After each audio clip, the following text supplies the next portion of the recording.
In this video, we're going to learn how to add and subtract fractions, both that contain common denominators and non-common denominators.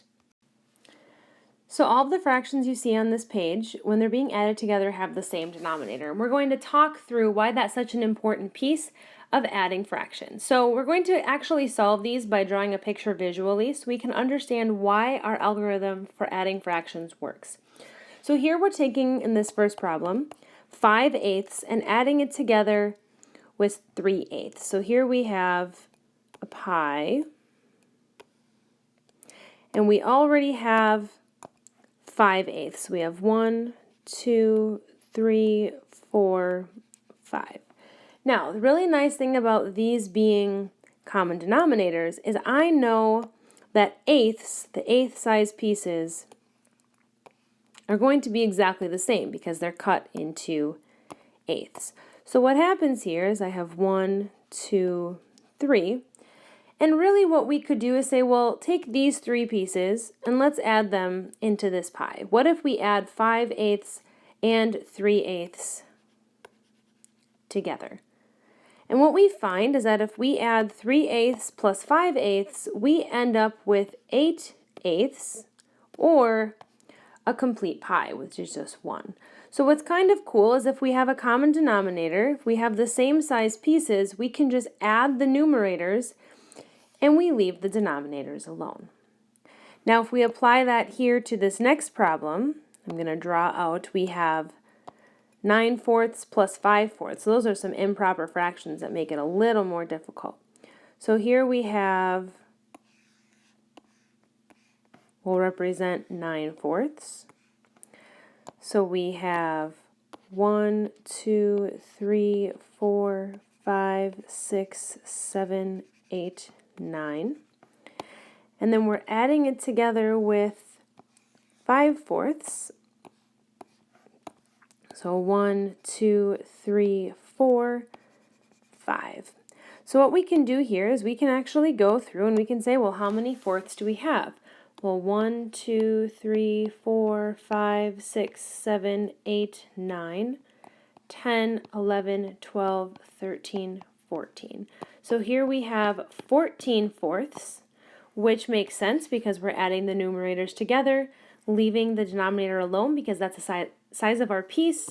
And then this can actually be simplified further. 14 and 4 are both divisible by 2, so I'm going to simplify it like good mathematicians do, to be 7/2. So when we're adding fractions with like denominators, all we need to do is add their numerators, and then from there, leave the denominator alone.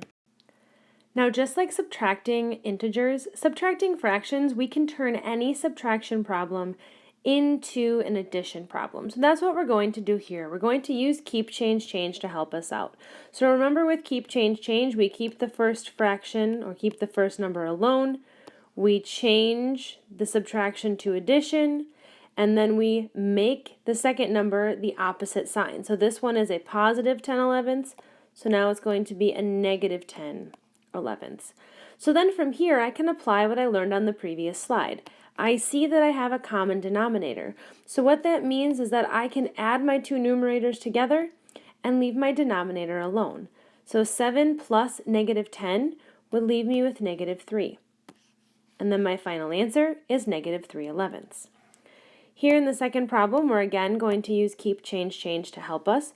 So we have negative 17 over 9. Then we're going to change our subtraction to an addition. And then we're going to change the sign of this one to be a plus 4/9. And then because I see a common denominator here, I can see that those denominators are the same value. We're dealing with all ninths. I can then add together negative 17 plus 4 to get negative 13/9. So now the next question we need to answer is, how do we add and subtract things that have mixed numbers? And my advice to you is to always start by converting it to an improper fraction and then apply what we know about adding and subtracting just fractions. So let's convert these all to improper fractions, and then from there actually perform fraction addition or subtraction. So here I know to convert this first value into an improper fraction, it'd be 2 times 8 which is 16, plus 7, which is 23. So I have 23 over 8, plus this one is 5 times 8, because we had 5 wholes. So we had 40 plus 3, which is 43 over 8. So we've converted these to improper fractions, and now we can already see that this is a much easier problem to solve. We can see that we have common denominators, so we know that as we're adding, our denominator is going to remain 8 because we're talking about how many eighths we have. And then 23 plus 43 gives me 66. Now, if you're a strong mathematician and you noticed, hey, both of these are divisible by 2, that's a great observation. We know we can simplify that. So this becomes 33 over 4. Now, where adding and subtracting fractions starts to get difficult is when we do not have a common denominator.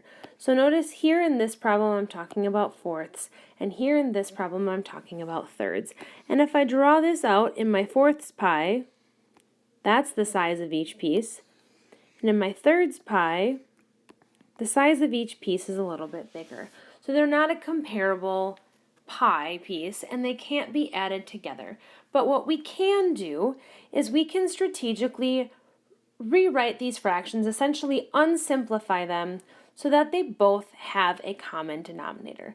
So what I suggest you do is start thinking about numbers that are divisible by both 4 and 3. So think about 4 and 3. What numbers are divisible by both 4 and 3? And when I think about that, I think about 12. Because I know that 12 divided by 4 is 3, and 12 divided by 3 is 4. So what we're going to try to do here is we're actually going to rewrite these two fractions in terms of 12. So I'm going to unsimplify them, and I'm going to make them in terms of 12. Now, this looks a little weird the first time you do it, but once you catch on, it actually begins to make sense. So if I'm going to rewrite this first fraction in terms of 12, I know that I would need to multiply my denominator by 3. However, I can't just multiply my denominator by 3 because then the numerator would still be 1 and it would be 1/12, and 1/12 and 1/4 are not the exact same thing.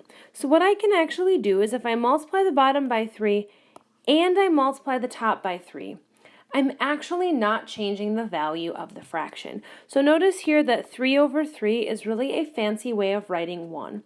So what I'm doing is I'm multiplying 1/4 by 1, not changing its value, but in the end it turns into 3/12 because 3 times 1 is 3, and 3 times 4 is 12. And I know that if I were to simplify 3/12, I would go right back to this 1/4 here.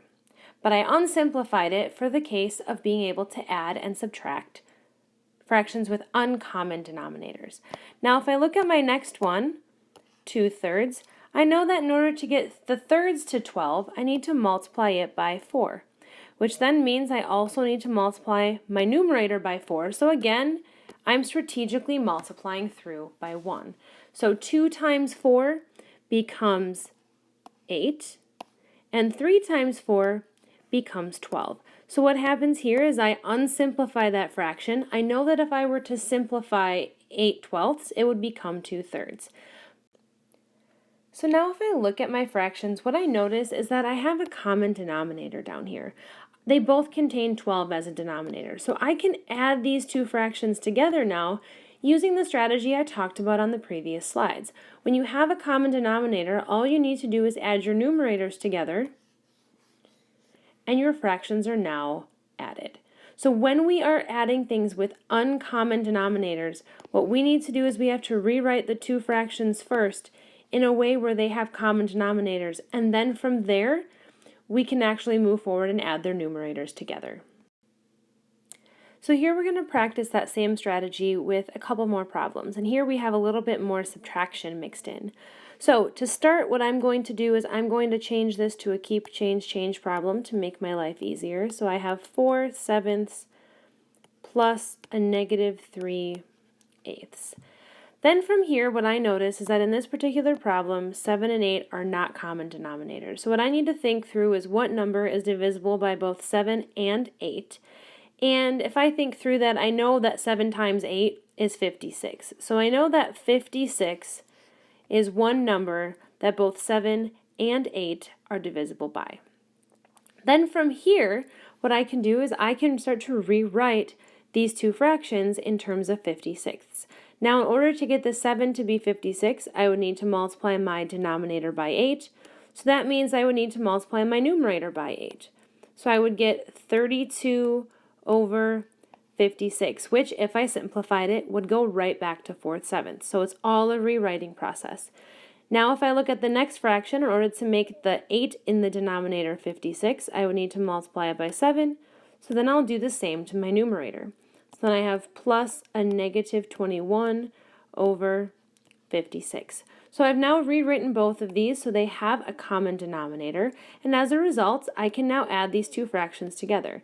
The denominator will stay in terms of 56, and my numerator becomes 32 plus a negative 21, which those two numbers are 11 apart, and 32 is positive, so we would have 11 over 56 as our final answer. Now, if I look at the next problem, what I see are 4/13 and 1/2. So I have to think of something that is divisible by both 13 and 2 because I see uncommon denominators here, so I'm already thinking I'm going to have to rewrite them. Well, I know that 13 times 2 is 26, so let's aim for that to be our common denominator.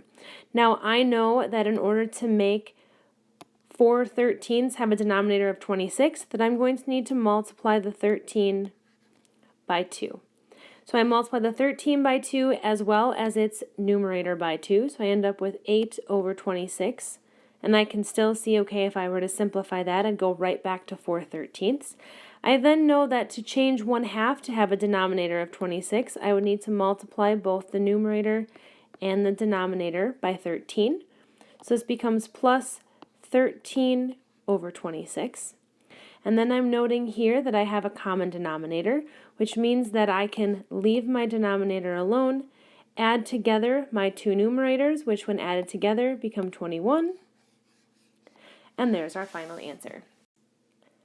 So next we're going to look at what do we do if we have mixed numbers that we're trying to add and subtract together. And luckily for us, it's just like what we did before with addition, just with that extra step of finding a common denominator. So our first step here, just like we did on the previous slides, is to rewrite these as improper fractions, because that's going to make our life so much easier. So just ignore that subtraction sign in the middle for now, and let's rewrite these as improper fractions. I know that I have 4 whole pies with 2 pieces in each here, so I have 8, then plus the 1 gives me 9 over 2. For that first improper fraction, and then I have the subtraction in between, and then this one over here we have 3 whole pies of 3 pieces each, so I have 9 plus the 2, so I have 11 thirds. Now from here, my next step is I want to use keep change to make my life a little easier, so I have 9 halves plus negative 11 over 3. And then from here, I note these do not have a common denominator. So I need to brainstorm ideas of what number is divisible by both 3 and 2. And the first number that comes to mind is 6. So I'm going to try and rewrite both of these fractions in terms of sixths. And I know that to do that with the first fraction, I would need to multiply the denominator by 3. So I'm going to multiply both the 9 and the 2 by 3 to get 27 over 6. The second one then, I know I would need to multiply the denominator by 2, so I multiply both the negative 11 and the 3 by 2. And then from here, what I note is that I do have a common denominator, so now I can add them together, and I have 22 plus negative 22, which is going to give us 5, and then we have the 6th in our denominator. And the last question we need to answer here is what do we do if we have fractions, mixed numbers, and just plain integers all mixed together? So the first thing that I suggest is if you have a mixed number, turn it into an improper fraction. So that's what we're going to do here. So here I have 3 times 3 for the 3 whole pies is 9 plus the 2, so that becomes 11 over 3. And then I'm going to do plus a -5. I'm going to use keep change here. Now what's tricky here is we don't have any sort of fraction with the 5, but what we can do with any integer is we can turn it into a fraction by giving it a denominator of 1. -5/1 is really what that fraction is, we just typically don't write it. But now you can see that we have denominators of 3 and 1. So if we were to simply multiply that second fraction by 3 in both the denominator and the numerator, we would actually be able to rewrite these with common denominators. So we leave that first fraction alone of 11/3 plus -5 times 3 is -15 over 1 times 3, which is 3. So notice that by putting that -5/1, I was then able to take that fraction, compare it to the other fraction, and write them with common denominators. And now I can see that they have common denominators, 11 and 15. We can see that we have one positive, one negative. They're 4 apart, and 15 is the bigger number, so it would be -4/3 as our final answer.